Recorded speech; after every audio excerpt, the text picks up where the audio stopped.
各位家长，现在很多小朋友一感冒、咳嗽、发烧，就觉得小朋友又阳了。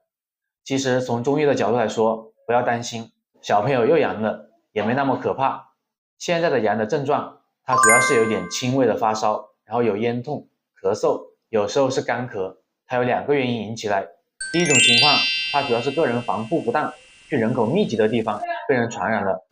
第二种情况是之前把这个烧退下来了，它邪气没有排出去，所以停留在体内，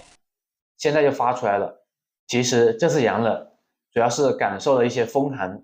外感风寒而引伏邪内动，就是之前停留在体内的一些伏饮所引发出来的，所以它会表现为轻微的流鼻涕，然后表现为喉咙痛，然后有点发烧。在中医上面来治疗的话，第一个要把表寒给去掉，第二个要把体内的伏饮给排出来，把伏热给清掉，